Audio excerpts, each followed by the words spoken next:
আপনি কি জানেন মাত্র ১ মাইক্রোসেকেন্ড আগে কোনো ট্রেড অর্ডার পৌঁছালে তাতে কোটি কোটি ডলার লাভ করা যায়? ওয়াল স্ট্রিট কি কখনো এমন গোপন খেলা হয়েছে যেখানে চোখের সামনে কোটি কোটি ডলার চলে যাচ্ছে অথচ কেউ টেরই পাচ্ছে না? ভাবুন তো, শেয়ার মার্কেটের ট্রেডিং ফ্লোরে আপনি দাঁড়িয়ে আছেন, আপনার অর্ডার দেওয়ার আগেই কেউ যেন আপনার মনের কথা পড়ে ফেলে। এমন এক গোপন দুনিয়া আছে যেখানে অদৃশ্য তারের ভেতর দিয়ে আলোর গতিতে ছুটে চলেছে বিলিয়ন ডলারের খেলা। আর এই খেলায় জয়ী হচ্ছে না সাধারণ বিনিয়োগকারী, জয়ী হচ্ছে কিছু গোপন মানুষ, কিছু হাই ফ্রিকোয়েন্সি ট্রেডার, যারা ১ সেকেন্ড ভগ্নাংশের মধ্যেই বাজার থেকে তুলে নিচ্ছে crore crore dollar. Michael লুইসের flash বয়েস বইটা সেই অনুসন্ধানের দরজা খুলে দেয়, যেখানে লোভ, বুদ্ধি, প্রযুক্তি আর ষড়যন্ত্র একসাথে মিশে তৈরি হয়েছে ওয়াল স্ট্রিটের সবচেয়ে বড় থ্রিলার। আপনি কি প্রস্তুত সেই রহস্য উন্মোচনের জন্য? কারণ একবার এই গল্পে ঢুকে পড়লে শেয়ার মার্কেট আর কখনোই আগের মতো আপনার চোখে দেখতে পারবেন না। সম্পূর্ণ বইটি আজকে আমরা একটি পডকাস্টের মাধ্যমে দেখার চেষ্টা করব। তবে পডকাস্টের ভিতরে যে বিষয়গুলো নিয়ে আলোচনা করা হবে সেটি হলো: ১. ওয়াল স্ট্রিটের গোপন খেলা। ২. হাই ফ্রিকোয়েন্সি ট্রেডিং সিস্টেমটা কী, এটার ডিটেলস। ৩. ব্রায়ান কাটসুয়ামার আবিষ্কার ও তার গল্প। ৪. আইইএক্স এক্সচেঞ্জের গল্প। ও সর্বশেষ নাম্বার ৫, বইয়ের বাস্তবমুখী কিছু শিক্ষা। এই পয়েন্টটা আমরা বইয়ের লাস্টে দেখার চেষ্টা করব। তো চলুন আজকের পডকাস্টে আমরা শুরু করি ও দেখার চেষ্টা করি পডকাস্টের মাধ্যমে আজকের বইটির ডিটেলস।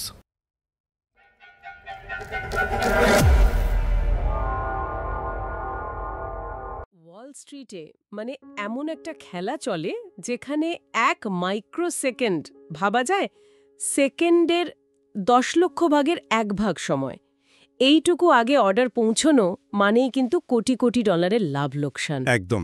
অথচ আমরা যারা সাধারণ বিনিয়োগকারী তারা হয়তো বুঝতেই পারি না প্রতিদিন পর্দার আড়ালে ঠিক কি ঘটে যাচ্ছে। শেয়ার কেনাবেচাটা চোখের সামনেই হয়, কিন্তু আসল খেলাটা হচ্ছে প্রযুক্তির ভেতরে, প্রায় আলোর গতিতে। ঠিক বলেছেন। আজ আমরা মাইকেল লুইসের খুব বিখ্যাত বই ফ্ল্যাশ বয়েজ আ ওয়াল স্ট্রিট রিভল্ট নিয়ে একটু গভীরে যাব।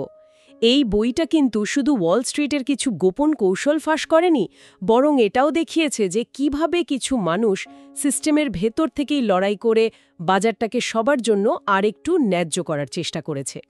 আজকের আলোচনাটা ঠিক এই নিয়েই।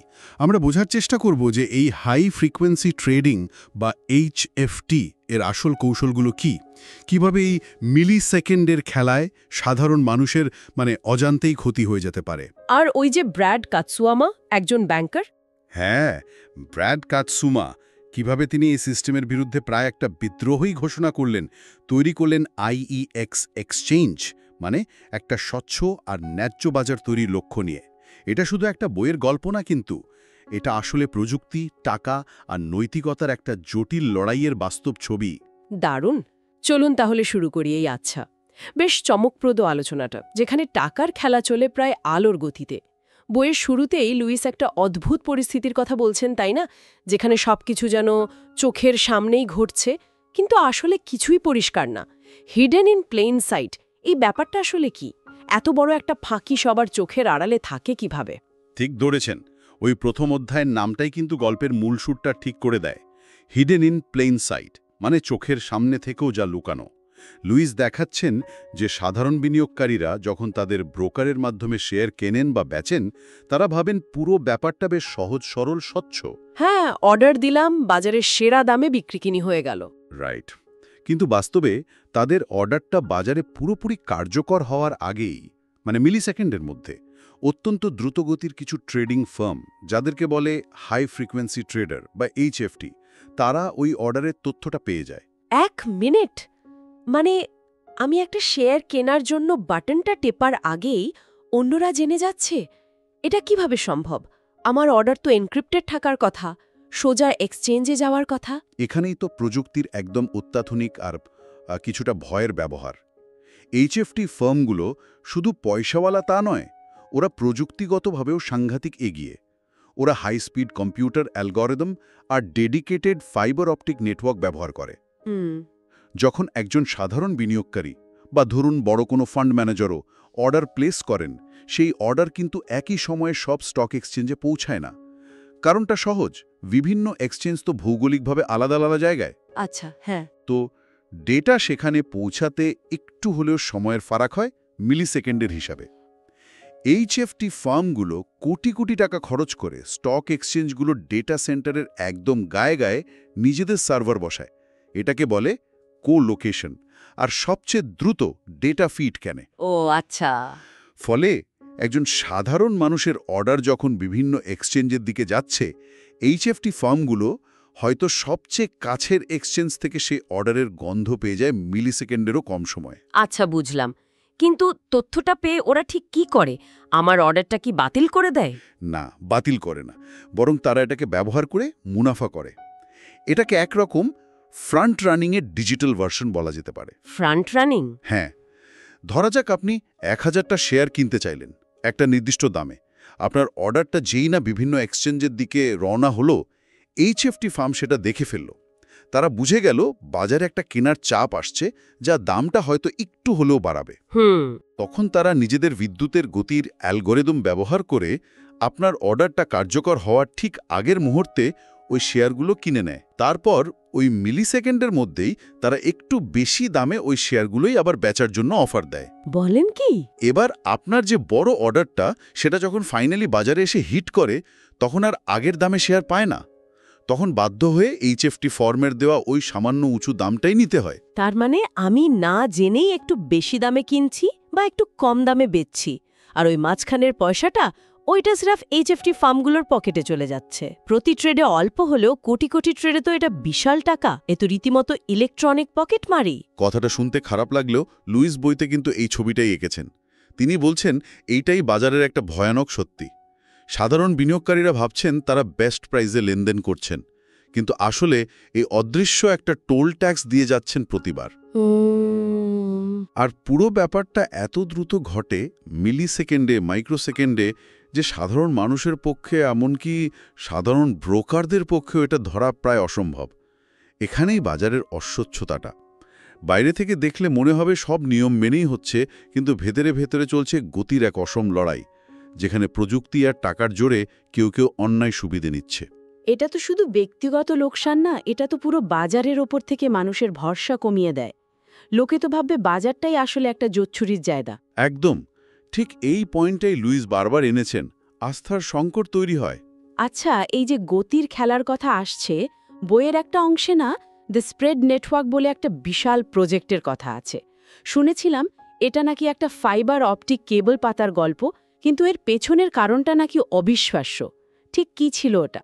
হ্যাঁ, দ্য স্প্রেড নেটওয়ার্কের গল্পটা ওয়াল স্ট্রিটের এই গতির প্রতি আবেশ, বা বলা ভালো অবসেশন, সেটার একটা চরম উদাহরণ। দ্বিতীয় অধ্যায়ে লুইসের ডিটেলস দিয়েছেন। ব্যাপারটা হলো, আমেরিকার শেয়ার বাজারের দুটো খুব গুরুত্বপূর্ণ কেন্দ্র হলো নিউ জার্সির এক্সচেঞ্জগুলো, মানে যেখানে এনওয়াইএসই, ন্যাসড্যাক এদের ডেটা সেন্টার, আর শিকাগোর কমোডিটি এক্সচেঞ্জ বা সিএমই। এই দুই জায়গার মধ্যে ডেটা কত দ্রুত চালাচালি হচ্ছে, সেটা এইচএফটি ফার্মগুলোর জন্য জীবন মরণ প্রশ্ন। কারণ শিকাগোর ফিউচার মার্কেটের মুভমেন্ট দেখে যদি নিউ জার্সি স্টক মার্কেটে পজিশন নেওয়া যায়, তাহলে লাভ হতে পারে। আবার উল্টোটাও সত্যি। এখন ডেটা তো ফাইবারের মধ্যে দিয়ে আলোর গতিতেই যায়, কিন্তু পৃথিবী তো গোল, তাই না? হ্যাঁ, তা তো বটেই। তো সবচেয়ে সোজাসুজি পথে যদি কেবল পাতা যায়, তাহলে কয়েক মিলিসেকেন্ড বাঁচানো সম্ভব। সোজাসুজি মানে পাহাড় কেটে, নদীর তলা দিয়ে, শহর এড়িয়ে, এগুলোর মধ্যে দিয়ে? ঠিক তাই। ড্যান স্পিভি নামে একজন উদ্যোক্তা এই সুযোগটা দেখলেন। তিনি হিসেব করে বের করলেন যে তখন যে ফাইবার অপটিক লাইনগুলো ছিল, সেগুলো একটু ঘুরপথে যেত, কারণ ওগুলো বানানো হয়েছিল টেলিকম কোম্পানিগুলোর পুরনো পরিকাঠামোর উপর ভর করে। আচ্ছা। তিনি ঠিক করলেন একদম সোজাসুজি একটা ফাইবার অপটিক লাইন পাতবেন শিকাগো থেকে নিউ জার্সি, প্রায় 827 মাইল, মানে ধরুন 1330 কিলোমিটার লম্বা। এর জন্য পাহাড় ড্রিল করতে হয়েছে, নদীর তলা দিয়ে কেবল গেছে, ব্যক্তিগত জমির উপর অনুমতি নিয়ে কাজ করতে হয়েছে। একটাই উদ্দেশ্য, ডেটা আসা যাওয়ার সময় কয়েক মিলিসেকেন্ড কমানো। অবিশ্বাস্য। শুধু কয়েকটা মিলিসেকেন্ড বাঁচানোর জন্য এত কিছু? খরচ কেমন হয়েছিল এই প্রজেক্টে, আর লাভই বা হলো কতটা? খরচ হয়েছিল প্রায় $300 মিলিয়ন। ভাবুন একবার। $300 মিলিয়ন? হ্যাঁ, এখান থেকেই বোঝা যায় ওয়াল স্ট্রিটের কাছে 1 মিলিসেকেন্ডের ভগ্নাংশেরও দাম কত। সাধারণ ইন্টারনেট লাইনে যেখানে ডেটা যেতে হয়তো 16-17 মিলিসেকেন্ড লাগতো, এই বিশেষ লাইনে সেটা কমে 13 মিলিসেকেন্ডের কাছাকাছি চলে এলো। এই যে 3-4 মিলিসেকেন্ডের ফারাক, এটাই এইচএফটি ফার্মগুলোর জন্য সোনার খনি। কারণ তারা অন্যদের চেয়ে এই কয়েক মিলিসেকেন্ড আগে ইনফরমেশন পেয়ে বাজারে চালটা চেলে দিতে পারত। এই স্প্রেড নেটওয়ার্কের লাইন ব্যবহার করার জন্য এইচএফটি ফার্মগুলো মাসে লাখ লাখ ডলার ভাড়া দিতেও রাজি ছিল। এখানে একটা জরুরি বিষয় উঠে আসে, যেটা লুইস বারবার হাইলাইট করেছেন, সেটা হলো তথ্যের অসাম্য বা ইনফরমেশন এসিমেট্রি। এই $300 মিলিয়ন খরচ করে বানানো লাইনের সুবিধা তো কেবল তারাই নিতে পারত যাদের সেই বিপুল টাকা খরচ করার ক্ষমতা আছে। সাধারণ বিনিয়োগকারী বা ছোট ফান্ডগুলোর পক্ষে তো এই গতির সুবিধা কেনা বা পাওয়াটা কল্পনার বাইরে। ফলে প্রযুক্তি একদিকে যেমন বাজারকে হয়তো আরও এফিশিয়েন্ট করার সম্ভাবনা তৈরি করছিল, অন্যদিকে বাজারের ভেতরে একটা পরিষ্কার ভাগ তৈরি করে দিচ্ছিল। একদিকে যারা আলোর গতিতে ছুটতে পারে, আর অন্যদিকে যারা পিছিয়ে পড়েছে। এটা বাজারকে স্বাভাবিকভাবেই অন্যায্য করে তুলছিল। গতি নিজেই একটা পণ্য হয়ে গিয়েছিল, যা শুধু টাকা দিয়ে কেনা যায়। এই পুরো ব্যাপারটা যে একটা অন্যায্য খেলা, এটা কি ওয়াল স্ট্রিটের ভেতরের কেউ বুঝতেই পারছিল না, নাকি সবাই দেখেও না দেখার ভান করছিল? এখানেই তো বইয়ের মূল চরিত্র ব্র্যাড ক্যাটসোয়ামারের এন্ট্রি হয়। তিনি রয়্যাল ব্যাংক অফ ক্যানাডার একজন অফিসার ছিলেন, তাই না? তিনি কিভাবে এই জটিল খেলার রহস্যটা প্রথম আজ করতে শুরু করলেন? হ্যাঁ, ঠিক তাই। তৃতীয় অধ্যায়ে লুইস আমাদের ব্র্যাড ক্যাটসোয়ামারের গল্পটা বলেন। তিনি কানাডার সবচেয়ে বড় bank royal bank of Canada মানে আরবিসিতে কাজ করতেন। তার দায়িত্বটা বেশ বড় ছিল, ক্লায়েন্টদের জন্য লক্ষ লক্ষ কোটি কোটি ডলারের শেয়ার অর্ডার প্লেস করা। ও আচ্ছা। প্রথম দিকে তিনিও সবকিছু স্বাভাবিকই ভাবতেন, যেমনটা আর 5 জন ভাবত। বাজারের ওঠানামা, অর্ডারের কিছুটা পূরণ হলো, কিছুটা হলো না, এগুলোকে স্বাভাবিক বলেই মনে করতেন। কিন্তু ধীরে ধীরে তিনি কিছু অদ্ভুত প্যাটার্ন খেয়াল করতে শুরু করলেন, যা তাকে একটু ভাবিয়ে তুলল। কিরকম অদ্ভুত প্যাটার্ন? মানে সাধারণ বাজারের ওঠানামার চেয়ে আলাদা কিছু?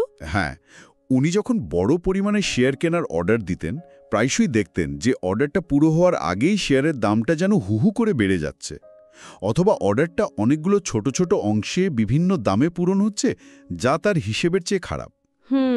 আবার বেচার সময় ঠিক উল্টোটা, দামটা যেন দ্রুত পড়ে যাচ্ছে।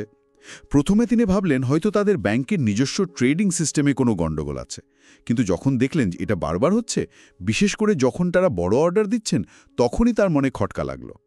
তিনি ভাবতে শুরু করলেন, এটা কি করে সম্ভব যে আমি অর্ডার দেওয়ার সঙ্গে সঙ্গেই বাজার আমার বিরুদ্ধে চলে যাচ্ছে, যেন কেউ আগে থেকেই টের পেয়ে যাচ্ছে আমি কি করতে চলেছি। ওকে, তাহলে এই খটকা থেকেই তিনি তদন্তে নামলেন। বইয়ের পরের দিকে তো দ্য সার্চ বা ওই সত্য খোঁজার কথা বলা হয়েছে। হ্যাঁ, তিনি কিভাবে ডেটা অ্যানালাইসিস করে আসল কারণটা খুঁজে বের করলেন? ঠিক তাই।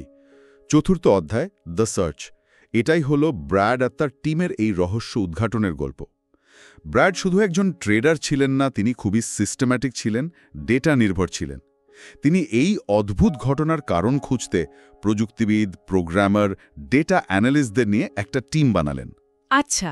তারা বাজারের বিশাল ডেটা, ট্রেডের সময় কত পরিমাণে হলো, কোন এক্সচেঞ্জে হলো, এই সব খুঁটিয়ে বিশ্লেষণ করতে শুরু করলেন। তারা দেখতে চাইলেন একটা অর্ডার প্লেস করার পর মিলিসেকেন্ডের টাইমলাইনে ঠিক কি কি ঘটে। এই ডেটা ঘেঁটে তারা যা পেলেন তা ছিল রীতিমতো চমকে দেওয়ার মতো। তারা দেখলেন ব্র্যাডের পাঠানো একটা বড় অর্ডার যখন বিভিন্ন স্টক এক্সচেঞ্জে, ধরুন NYSE, ন্যাসডাক, ব্যাটসে পৌঁছাচ্ছে, তখন সেখানে পৌঁছানোর সময় সামান্য কিন্তু খুব গুরুত্বপূর্ণ একটা পার্থক্য হচ্ছে। হয়তো নিউ ইয়র্ক স্টক এক্সচেঞ্জের সার্ভারে অর্ডারটা পৌঁছাতে লাগলো 2 মিলিসেকেন্ড, কিন্তু নিউ জার্সির অন্য একটা এক্সচেঞ্জে পৌঁছাতে লাগছে 4 বা 5 মিলিসেকেন্ড। এই যে কয়েক মিলিসেকেন্ডের সময়ের ফাঁক, এটাই এইচএফটি ফার্মগুলোর মূল অস্ত্র। একটা জিনিস খেয়াল করার মতো, ব্র্যাড শুধু সমস্যাটা ধরলেন না, তিনি এর মূল কারণটা একদম গোড়া থেকে খুঁজে বের করলেন। তিনি আর তার টিম বিশেষ সফটওয়্যার তৈরি করলেন, যাতে তারা দেখতে পান তাদের অর্ডারগুলো কোন পথে যাচ্ছে, কোথায় কোথায় দেরি হচ্ছে। তারা পরিষ্কার বুঝতে পারলেন পুরো খেলাটাই হলো স্পিড অ্যাডভান্টেজ বা গতির সুবিধা নেওয়া। এইচএফটি ফার্মগুলো কোটি কোটি ডলার ঢেলে ফাস্টেস্ট কানেকশন, সেরা কোলোকেশন ফ্যাসিলিটি আর অত্যাধুনিক অ্যালগোরিদম ব্যবহার করে সাধারণ বিনিয়োগকারীদের অর্ডারগুলোকে একরকম বোকা বানাচ্ছে বা তাদের খরচে নিজেরা লাভ করছে। এটা ছিল ওয়াল স্ট্রিটের ভেতরে লুকিয়ে থাকা এক অদৃশ্য প্রতারণা জাল খুলে ফেলার মতো একটা ডিটেকটিভ গল্পের মতো ইনভেস্টিগেশন। তারা প্রমাণ করে ফেললেন যে বাজেটটা আসলে সবার জন্য সমান নয়, লেভেল প্লেইং ফিল্ড নয়। তাহলে তো অবস্থা বেশ খারাপ। যদি পুরো সিস্টেমটাই গতির ওপর ভিত্তি করে এইভাবে সাজানো থাকে, তাহলে সমাধান কি? গতির এই দৌড় থামানো তো প্রায় অসম্ভব মনে হয়।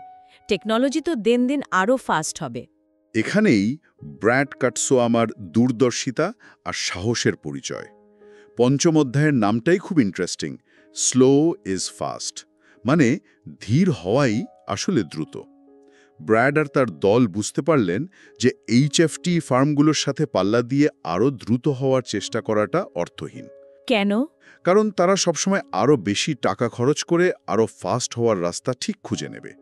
তাই সমাধানটা গতির রেসে জেতা নয়, বরং এমন একটা সিস্টেম তৈরি করা যেখানে গতির এই অন্যায় সুবিধাটাই আর খাটবে না। সেটা কিভাবে সম্ভব? অর্ডার প্রসেস করতে যদি ইচ্ছে করে দেরি করানো হয়, তাহলে বাজারের এফিসিয়েন্সি কমে যাবে না? এটা তো সাধারণ যুক্তির একদম উল্টো মনে হচ্ছে। এটাই ছিল সবচেয়ে বড় চ্যালেঞ্জ আর সবচেয়ে ইনোভেটিভ আইডিয়া। ব্র্যাড আর তার টিম IEX ইনভেস্টার্স এক্সচেঞ্জ নামে একটা নতুন একেবারে স্বতন্ত্র স্টক এক্সচেঞ্জ তৈরির প্ল্যান করলেন। এর মূল বৈশিষ্ট্য হল একটা স্পিড বাম্প বা গতির বাধা। স্পিড বাম্প শেয়ার বাজারে? হ্যাঁ, এটা হলো ইচ্ছাকৃতভাবে তৈরি করা 350 মাইক্রোসেকেন্ডের 1 সেকেন্ডের প্রায় 3000 ভাগের 1 ভাগ একটা ডিলে বা বিলম্ব। মানে যে কোনো অর্ডার IEX-এ আসার পর সেটা তাদের ম্যাচিং ইঞ্জিনে ঢোকার আগে এই অতি ক্ষুদ্র সময়টুকু অপেক্ষা করবে। তারা আক্ষরিক অর্থেই একটা লম্বা ফাইবার অপটিক কেবল কয়েল করে বাক্সের মধ্যে রেখে দিয়েছিল, যার মধ্যে দিয়ে সিগন্যাল যেতে ঠিক এই 350 মাইক্রোসেকেন্ড সময় লাগে। মাত্র 350 মাইক্রোসেকেন্ড। এই সামান্য দেরিতে লাভটা কি হচ্ছে? এইচএফটি তো এর চেয়ে অনেক ফাস্ট। লাভটা বিশাল। এই অতি সামান্য কিন্তু খুব ক্যালকুলেটেড ডিলে HFT ফার্মগুলোর সবচেয়ে বড় অস্ত্র। মানে অন্যদের অর্ডার দেখে ফেলে সেটার সুযোগ নেওয়ার ক্ষমতা সেটাকেই ভোতা করে দেয়। কিভাবে? কারণ যখন কোনো অর্ডার IEX-এ আসে সেটা ওই স্পিড বাম্পের মধ্যে ঢুকে যায়। HFT ফার্মগুলো হয়তো অন্য কোনো ফাস্ট ফিড থেকে অর্ডারের খবর পেয়েও গেল, কিন্তু তারা যখন তাদের নিজেদের অর্ডার IEX-এ পাঠাবে রিয়াকশন হিসেবে, সেই অর্ডারকেও ওই একই 350 মাইক্রোসেকেন্ডের ডিলে পার হতে হবে। ও আচ্ছা। ফলে আসল অর্ডারটা কার্যকর হওয়ার আগেই দ্রুত এসে সেটা সুযোগ নেওয়ার মানে ফ্রন্ট রানিং করার সময়টুকু তারা আর পায় না। এই 350 মাইক্রোসেকেন্ডের বাধা সব অর্ডারের জন্য সমান সুযোগ তৈরি করে দেয়, যাকে বলে লেভেল প্লেইং ফিল্ড। মজার ব্যাপার হলো এই ডিলে এতটাই কম যে তার সাধারণ মানুষের লেনদেনে কোনো প্রভাবই ফেলে না, কিন্তু HFT-র ওই শিকারী কৌশলগুলোকে একেবারে অকেজো করে দেয়।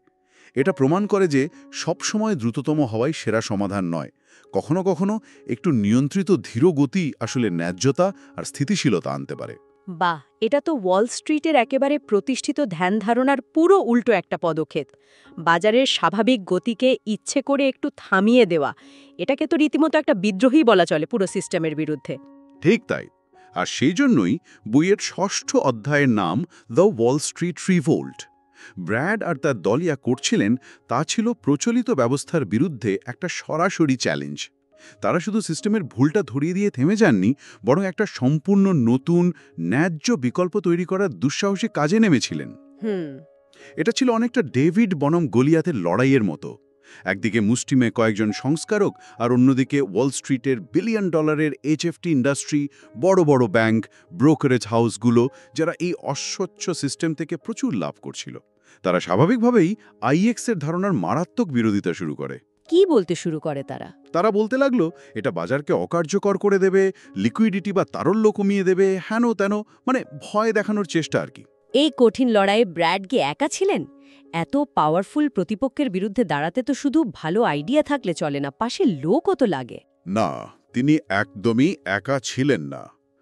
এটাই গল্পের আরেকটা খুব গুরুত্বপূর্ণ দিক, যা 7ম অধ্যায় ফাইন্ডিং আলাইজে লুইস তুলে ধরেছেন। ব্র্যাড বুঝতে পেরেছিলেন এই বিশাল পরিবর্তন একা আনা সম্ভব নয়। তাকে একটা শক্তিশালী, ডেডিকেটেড এবং বিশ্বাসযোগ্য টিম গড়তে হয়েছিল। তার দলে তিনি এমন সব লোককে এনেছিলেন যারা ওয়াল স্ট্রিটের ভেতরের খবর রাখতেন, কিন্তু সিস্টেমের এই অন্যাস্তায় হতাশ ছিলেন। এদের মধ্যে ছিলেন সাংঘাতিক দক্ষ প্রোগ্রামার আর টেকনোলজিস্ট, যারা এইচএফটি সিস্টেমের জটিল অ্যালগোরিদম বুঝতেন এবং তার কাউন্টার মেকানিজম তৈরি করতে পারতেন। ছিলেন অভিজ্ঞ ফাইন্যান্স এক্সপার্টস, যারা বাজারের গতিবিধি বুঝতেন এবং রেগুলেটরদের কাছে আইইএক্সের যুক্তিটা তুলে ধরতে পারতেন। আর ছিলেন কিছু সৎ ব্রোকার ও বড় ইনভেস্টর, যেমন ডেভিড আইনারহর্নের মতো মানুষ, যারা বাজারের স্বচ্ছতায় বিশ্বাস করতেন এবং শুরুতে প্রয়োজনীয় মূলধনও দিয়েছিলেন। তার মানে একটা টিম ওয়ার্ক ছিল। একদম। এই সম্মিলিত চেষ্টাই ছিল আইএইএক্সের সাফল্যের চাবিকাঠি। এ থেকে বোঝা যায় যে কোনো বড় সিস্টেমিক পরিবর্তন আনতে হলে শুধু ভালো আইডিয়া যথেষ্ট নয়, সঠিক সহযোদ্ধা এবং একটা শক্তিশালী বৈচিত্র্যময় টিমওয়ার্ক দরকার হয়। এত বাধা, এত লড়াইয়ের পর ফাইনালি আইইএক্স কি চালু হলো? ওয়াল স্ট্রিটের মতো জায়গায় একটা একেবারে নতুন এক্সচেঞ্জ খোলা তো মুখের কথা নয়। রেগুলেটরদের পারমিশন, বাজারের আস্থা, অনেক চ্যালেঞ্জ ছিল নিশ্চয়ই। হ্যাঁ, অনেক বাধা বিপত্তি, লম্বা আইনি লড়াই আর ওয়াল স্ট্রিটের হেভিওয়েটসদের প্রবল বিরোধিতা সত্ত্বেও আইএইএক্সের অষ্টম অধ্যায় দি আইইএক্স লঞ্চের গল্প অনুযায়ী চালু হয় এবং পরে একটা ফুল ফ্লেজেড স্টক এক্সচেঞ্জ হিসাবে সিকিউরিটিজ অ্যান্ড এক্সচেঞ্জ কমিশন বা SEC এর অনুমোদনও পায়। ওয়াহ! এটা ছিল একটা বিরাট জয়। এর মূল আকর্ষণ ছিল ওই যুগান্তকারী স্পিড বাম্প আর তাদের ফেয়ার কিউ সিস্টেম, যেখানে অর্ডার আসার সিরিয়াল অনুযায়ী প্রসেস হয়, কার সার্ভার কত কাছে বা কানেকশন কত ফাস্ট তার ভিত্তিতে নয়। মানে ফেয়ারনেস। একদম। শুরুতে প্রতিষ্ঠিত প্লেয়ারদের থেকে ব্যাপক রেজিস্ট্যান্স এসেছিল। অনেকে এর সাকসেস নিয়ে সন্দেহ করেছিল, এর বিরুদ্ধে লবিংও করেছিল। কিন্তু ধীরে ধীরে কিছু সচেতন ব্রোকার আর ইনস্টিটিউশনাল ইনভেস্টর বুঝতে শুরু করলেন যে আইএক্সে তাদের অর্ডারগুলো তুলনামূলকভাবে সেফ থাকছে, ফ্রন্ট রানিংয়ের শিকার হচ্ছে না, ফলে তাদের লেনদেনের কস্ট কমছে। ধীরে ধীরে তাদের আস্থা বাড়তে থাকলো আর আইএক্সের ট্রেডিং ভলিউমও বাড়তে শুরু করলো। যদি আমরা একটু বড় ছবিটা দেখি, আইএক্স প্রমাণ করল যে টেকনোলজিকে শুধু মুনাফা বাড়ানোর একটা অন্ধ হাতিয়ার হিসেবে না দেখে, বরং বাজারকে ন্যায্য আর স্বচ্ছ করার জন্য ব্যবহার করা যায়। এটা ছিল সাধারণ বিনিয়োগকারীদের স্বার্থকে কেন্দ্রে রেখে প্রযুক্তি ব্যবহারের একটা নতুন মডেল, একটা নতুন যুগের শুরুও বলা যেতে পারে। তারা দেখিয়ে দিল যে এথিক্স আর বিজনেস সাকসেস একসাথেই চলতে পারে। বইয়ের শেষে এই পুরো ঘটনার পর ওয়াল স্ট্রিটের ঠিক কী ধরনের পরিবর্তন এলো? আইএক্স কি সত্যি সত্যি লং টার্ম কোনো ইম্প্যাক্ট ফেলতে পেরেছে, নাকি ওয়াল স্ট্রিট আবার তার পুরনো খেলাতেই ফিরে গেছে? নবম অধ্যায়ে আফটারম্যাথে লুইস সেই অ্যানালিসিসটাই করেছেন। সত্যি বলতে কি, আইইএক্স চালু হওয়ার পরে ওয়াল স্ট্রিট রাতারাতি বদলে যায়নি। এইচএফটি এখনও বাজারের একটা বড় অংশ জুড়ে আছে এবং তারা নতুন নতুন কৌশল খুঁজে বের করার চেষ্টা চালিয়েই যাচ্ছে। বড় প্রতিষ্ঠানগুলোর প্রতিরোধ, বিরোধিতা এখনও পুরোপুরি শেষ হয়ে যায়নি। কিন্তু আইএক্স একটা অত্যন্ত পাওয়ারফুল উদাহরণ তৈরি করেছিল। এটা চোখে আঙুল দিয়ে দেখিয়েছিল যে বাজারের বর্তমান কাঠামোয় সিরিয়াস সমস্যা আছে এবং একটা কার্যকরী, ন্যায্য বিকল্প সম্ভব। এটা সাধারণ বিনিয়োগকারীদের মনে কিছুটা হলেও আস্থা ফিরিয়ে এনেছিল। রেগুলেটরসদের ওপরও চাপ সৃষ্টি করেছিল, বাজারের নিয়ম কানুনগুলো আবার খতিয়ে দেখার জন্য। অন্যান্য এক্সচেঞ্জগুলোকেও কিছুটা স্বচ্ছতা বাড়াতে এবং এইচএফটির কিছু চরম কৌশল নিয়ন্ত্রণে আনতে হয়তো উৎসাহিত করেছিল। হয়তো আইএক্স পুরো যুদ্ধটা জেতেনি, কিন্তু তারা একটা খুব গুরুত্বপূর্ণ লড়াইয়ে জিতেছিল এবং প্রমাণ করেছিল যে পরিবর্তন আনা সম্ভব। এতে একটা জরুরি প্রশ্ন ওঠে যা আমাদের ভাবায়। টেকনোলজি যত উন্নত হচ্ছে, তত নতুন উপায়ে আরও সূক্ষ্মভাবে আর্থিক বা অন্যান্য সিস্টেমের সুবিধা নেওয়ার সুযোগও তৈরি হচ্ছে। ফ্ল্যাশবয়েজের মূল শিক্ষাটা কিন্তু শুধু ওয়াল স্ট্রিটের জন্য নয়, বরং যে কোনো জটিল সিস্টেমের জন্যই সত্যি। আর সেটা হলো, সিস্টেমে গেড়ে বসা অন্যায়তার বিরুদ্ধে লড়াই করা কঠিন, সময় সাপেক্ষ এবং এর জন্য অনেক বাধার মুখে পড়তে হয়, কিন্তু এটা অসম্ভব নয়। এর জন্য প্রয়োজন ব্র্যাড কাতসুমা ও তার টিমের মতো সাহসী নেতৃত্ব, গভীর টেকনিক্যাল জ্ঞান, অটুট নৈতিকতা আর সীমাহীন লেগে থাকা। তাদের অবিশ্বাস্য গল্প এটাই প্রমাণ করে যে সঠিক উদ্দেশ্য আর সম্মিলিত প্রচেষ্টা থাকলে সবচেয়ে শক্তিশালী আর অস্বচ্ছ সিস্টেমকেও চ্যালেঞ্জ করা যায়। তাহলে ফ্ল্যাশ বয়েজ বইটির এই গভীর আলোচনা থেকে আমরা দেখলাম ওয়াল স্ট্রিটের ভেতরে কিভাবে হাই স্পিড টেকনোলজি ব্যবহার করে এক অদৃশ্য কিন্তু সাংঘাতিক পাওয়ারফুল খেলা চলছিল, যা সাধারণ বিনিয়োগকারীদের জন্য প্রায়শই ফেয়ার ছিল না আর তাদের অজান্তেই তাদের ক্ষতি করে যাচ্ছিল। একদম। মূল বিষয়টা হলো প্রযুক্তি একটা দুমুখ তলোয়ারের মতো। একদিকে এটা যেমন অভাবনীয় দক্ষতা আর সুবিধা তৈরি করতে পারে, তেমনি এটা কিন্তু বৈষম্য আর অন্যায্যতার সুযোগও তৈরি করতে পারে, যদি না তাকে সঠিক নিয়ম আর নৈতিকতার বাঁধনে বাঁধা যায়। ঠিক। ব্র্যাড কাকসুনা আর তার দলের চেষ্টা এটাই প্রমাণ করে যে শুধু লাভের পেছনে না ছুটে নৈতিকতা আর স্বচ্ছতার ভিত্তিতেও শক্তিশালী সিস্টেমকে চ্যালেঞ্জ করা যায় এবং পজিটিভ পরিবর্তন আনা যায়। তাদের সাহস, মেধা আর অধ্যাবসায়ের গল্প আমাদের এটাই মনে করিয়ে দেয় যে সঠিক উদ্দেশ্য আর দৃঢ়তা থাকলে আপাতদৃষ্টিতে অসম্ভব মনে হওয়া কঠিন পরিস্থিতিতেও ভালো কিছু করা সম্ভব। বাজারের স্বচ্ছতা আর সাধারণ বিনিয়োগকারী স্বার্থ রক্ষা করা যে কতটা জরুরি এবং সম্ভব, এই ঘটনাটা তারই একটা অত্যন্ত জোরালো আর ইন্সপায়ারিং উদাহরণ। আজকের আলোচনার শেষে একটা বিষয় শুধু ভাবার জন্য রেখে যেতে চাই।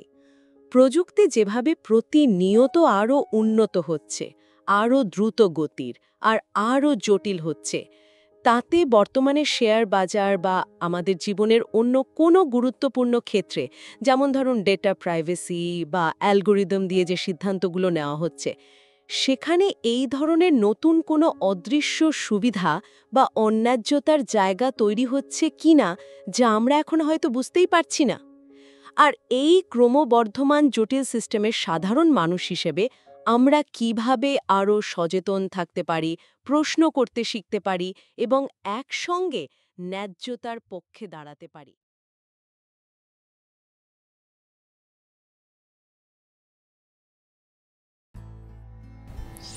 আজকের পডকাস্টটি থেকে আমরা যে শিক্ষামূলক বিষয়গুলো গ্রহণ করতে পারি, আমরা যদি সেগুলো এখন দেখার চেষ্টা করি। নাম্বার 1, গতি বনাম স্বচ্ছতা, অর্থাৎ স্পিড বনাম ট্রান্সপারেন্সি। বইয়ের মূল শিক্ষা হলো স্পিড যত গুরুত্বপূর্ণ হোক, সত্য স্বচ্ছতা তার চেয়ে বেশি গুরুত্বপূর্ণ। বাস্তব প্রয়োগে, ব্যবসা বা বিনিয়োগে সবসময় শর্টকাট খোঁজার বদলে স্বচ্ছ প্রক্রিয়াকে বিশ্বাস করতে হবে। দীর্ঘমেয়াদী সততা ও ন্যায্যতা হলেই মার্কেটে টিকে থাকা যায়, সবার কাছে গ্রহণযোগ্যতা আসে ও সত্যতার একবার যদি ব্র্যান্ড তৈরি করতে পারেন, তো আপনার বিজনেস অটো পাইলট মোডে চলতে থাকবে। নাম্বার 2, প্রযুক্তি একসাথে সুযোগ ও প্রতারণা আনে। প্রযুক্তি মানুষের জন্য সুযোগ তৈরি করে, আবার ভুল হাতে গেলে সেটা প্রতারণার হাতিয়ার হয়ে যায়। অর্থাৎ আজকে এআই, ব্লকচেন, ফাইন্যান্সিয়াল টেকনোলজি ব্যবহার করার সময় বুঝে শুনে ব্যবহার করতে হবে, কারণ এই টুলস দিয়ে কেউ উপকার করছে, আবার কেউ প্রতারণা করতেছে। 3, অদৃশ্য ক্ষতি সবসময় নজরে রাখা জরুরি। সাধারণ বিনিয়োগকারীরা বুঝতেই পারেনি তাদের অর্ডার ফাঁস হচ্ছে, অর্থাৎ জীবনে যে কোনো যুক্তি বা ব্যবসায় লুকোনো খরচ, হিডেন কস্ট বা প্রতারণার ফাঁক চিনতে শেখা দরকার। যেমন ব্যাংকের হিডেন চার্জ, অনলাইন প্ল্যাটফর্মের সতর্কাবলী, ব্যবসায় লুকানো কিছু ঝুঁকি, এই সকল বিষয়গুলো বুঝে শুনে বাস্তব জীবনের সাথে যদি নিজেকে অ্যাডজাস্ট করা না যায়, তবে প্রতিনিয়ত প্রতারণার শিকার হতে হবে। এই সকল বিষয়গুলো থেকে সতর্ক থাকতে হবে ও জীবনকে সেভাবে পরিচালনা করতে হবে ফাইন্যান্সিয়াল অ্যাঙ্গেল থেকে, তাহলে জীবন অনেক সহজ হবে ও আনুষঙ্গিক ও হিডেন কস্ট অনেকটা কমে যাবে। নাম্বার 4, নৈতিক নেতৃত্বের শক্তি, অর্থাৎ ব্র্যাড কাটসুয়ামা প্রমাণ করেছে যে একজন নৈতিক নেতা পুরো সিস্টেমকে পাল্টিয়ে দিতে পারে। অর্থাৎ বাস্তব প্রয়োগে যদি আমরা বলার চেষ্টা করি, যে কোনো প্রতিষ্ঠানে আপনি নেতা হলে দলকে সত্যভাবে বা সঠিকভাবে পরিচালনা করতে শুরু করলে বাধা আসবে, কিন্তু শেষমেশ দীর্ঘমেয়াদী সাফল্য আপনারই আসবে। জীবন চলার ক্ষেত্রে অনেক রকম সমস্যা হতেই পারে, প্রযুক্তিগত হোক আর প্র্যাকটিক্যাল জীবনে হোক, সমস্যা আপনার সামনে আসবেই। তবে সেই সমস্যায় যদি বাধা পেয়ে যান, তাহলে আপনার লক্ষ্য আপনি পৌঁছাতে পারবেন না। ফাইন্যান্সিয়াল মার্কেটটাও ঠিক এমনই, বাধা পেয়ে গেলে আটকে যাবেন না, সতর্ক থাকবেন ও সেখান থেকে বের হয়ে আসতে হবে। এই বিষয়টা আমাদের বাস্তব জীবনের সাথে সম্পূর্ণ মিলে যায়। 5, দলগত কাজ, অর্থাৎ টিম ওয়ার্ক সিস্টেম বদলায়। ব্র্যাড কাটসুয়ামা একটা একা লড়াই করতে পারেননি। তিনি programmer, broker, tax expert, data analyst সবাইকে একসাথে নিয়ে এই সিস্টেমের বিরুদ্ধে কাজ করেছে ও অবশেষে তিনি এমন একটি সিস্টেম তৈরি করেছে যে ভঙ্গুর সিস্টেমকে ভেঙে দিয়েছে ও মার্কেটকে সবার কাছে স্বচ্ছতা ও গ্রহণযোগ্যতায় পরিণত করেছে। যদি আমাদের বাস্তব জীবনের কথা বলি, বড় কোনো পরিবর্তন বা বিজনেস আইডিয়া বাস্তবায়নের জন্য বৈচিত্র্যময় দল গঠন করতে হবে, যেখানে ভিন্ন ভিন্ন দক্ষতার মানুষ নিয়ে কাজ করলে সেই প্রজেক্টটি খুব সহজেই কমপ্লিট করা সম্ভব হবে। 6. ক্ষুদ্র পার্থক্য বড় প্রভাব ফেলে। অর্থাৎ HFT high frequency trading system বা কোম্পানিগুলো কয়েক মাইক্রোসেকেন্ডের সময়ের ফারাকে ব্যবহার করে $বিলিয়ন আয় করত। প্রতারণার শিকার হতো হাজার হাজার লক্ষ লক্ষ ইনভেস্টর। অর্থাৎ জীবনের ছোট অভ্যাস, সবসময় কাজ করা, ছোটোখাটো খরচ বাঁচানো, প্রতিদিন একটু করে শেখা দীর্ঘমেয়াদী বিশাল পরিবর্তন আনে। এই ছোট ছোট পরিবর্তনগুলো আপনার জীবন বড় রকমের পরিবর্তন আনতে সাহায্য করে। ঠিক একইভাবে যদি আমরা আমাদের বাস্তব জীবনে, প্র্যাকটিক্যাল জীবনে এই ছোটোখাটো খরচগুলোকে আমরা যদি সংযত করতে পারি, তো এটা আমাদের বড় ক্যাপিটাল হয়ে আমাদের কাজে লাগবে। 7. সততা বনাম স্বল্পমেয়াদী লাভ। ওয়াল স্ট্রিটে সবাই গতি ও শর্টকাটের দিকে ছিল, কিন্তু ব্রায়ার্ট দীর্ঘমেয়াদী সততাকে বেছে নেয় ও সেই ভঙ্গুর সিস্টেমকে ভেঙে দেয়, নতুন একটা সিস্টেম তৈরি করে যা সবার জন্য গ্রহণযোগ্য হয়। আপনি হয়তো দ্রুত লাভের সুযোগ দেখবেন, কিন্তু যদি সেটা নৈতিকগতভাবে ভুল হয় তবে দীর্ঘমেয়াদী ক্ষতি বেশি হবে। 8. বাজারে ন্যায় বিচার তৈরি করা সম্ভব। অর্থাৎ IEX এক্সচেঞ্জ প্রমাণ করেছে যে পুরো ওয়াল স্ট্রিটের মতো শক্তিশালী সিস্টেমের মধ্যেও ন্যায্যতা ও বাজার তৈরি করা সম্ভব। IEX আরও প্রমাণ করেছে যে ভঙ্গুর সিস্টেম বা দুর্বল সিস্টেমকে ভেঙে দিয়ে নতুন সিস্টেম দাঁড় করানো সম্ভব। সেটা যে কোনো জায়গায় হতে পারে। অন্যায় তো অন্যায়, খারাপকে সরিয়ে সে জায়গাটায় লজিক্যাল ও পারফেক্ট সলিউশন আনলেই আগের বিষয়গুলো পরিবর্তন অটোমেটিক্যালি হয়ে যায়। বাস্তব প্রয়োগে যদি আমরা বলতে পারি, আপনার নিজের ব্যবসা প্রতিষ্ঠান বা টিমের ন্যায্য নিয়ম তৈরি করলে মানুষ আস্থা রাখবে ও সেটি টিকে থাকবে আপনার মার্কেটে। অর্থাৎ ফ্ল্যাশ বয়েস আমাদের এমন একটি বাস্তবতার সামনে দাঁড় করায় যেখানে ওয়াল স্ট্রিটের মতো শক্তিশালী জায়গাও অন্যায় ও প্রতারণার ফাঁদে বন্দী হতে পারে। আমরা শিখি প্রযুক্তি যতই উন্নত হোক না কেন, সেটা যদি ন্যায্যতার পথে ব্যবহার না হয় তবে সেটা মানুষকে ধ্বংস করবে। এই বই আমাদের চোখ খুলে দেয় যে প্রতারণা সবসময় খুব দ্রুত ছড়ায়। ওয়াল স্ট্রিট এর কয়েক মাইক্রোসেকেন্ড সময়ের ফারাকে কোটি কোটি ডলার ক্ষতি ও লাভ তৈরি করেছিল, কিন্তু সততা ধীরে আগায়, তবুও তা দীর্ঘমেয়াদী হয়। ব্রায়ার্ট কাটসুয়ামা এবং তার টিম প্রমাণ করে যে ধীর আর ন্যায্য পথই আসলে মানুষের আস্থা অর্জন করে। এটা শুধু শেয়ার বাজারের শিক্ষা নয়, আমাদের জীবনেরও শিক্ষা। ব্যবসায় আমরা শর্টকাট খুঁজি, হয়তো দ্রুত লাভ পাবো, কিন্তু আস্থা হারাবো মানুষের। আবার যদি সততা ন্যায্যতার পথ বেছে নিই, হয়তো শুরুতে একটু কষ্ট হবে, কিন্তু শেষমেশ সেটাই টিকে থাকবে। তাই আজকের এই শিক্ষামূলক বিষয়টা থেকে আমরা এই বিষয়টা বুঝতে পারি, টেকনোলজি যত এগিয়ে যাক, মানুষের কাছে শুধু বিশ্বাসযোগ্যতার গ্রহণযোগ্যতাই সবচেয়ে বেশি থাকে। প্রতারণার কাছে হেরে গেলেও সত্য শেষমেশ সত্যই হয়। এটাই হলো ফ্ল্যাশ বয়েস এর বইয়ের মূল বার্তা, আর এটাই আমাদের জীবনের পথপ্রদর্শক। এরই মাধ্যমে আমরা সম্পূর্ণ পডকাস্টটি থেকে যে বিষয়গুলো শিক্ষামূলক হিসাবে গ্রহণ করেছি সেটাও দেখার চেষ্টা করেছি। আশা করি আজকের পডকাস্টটি আপনাদের ভালো লেগেছে। খুব শীঘ্রই আমরা পরবর্তী এপিসোড নিয়ে আসার চেষ্টা করব। ততক্ষণ পর্যন্ত আপনারা ভালো থাকুন, সুস্থ থাকুন। আপনার সবার জন্য শুভকামনা। আসসালামু আলাইকুম।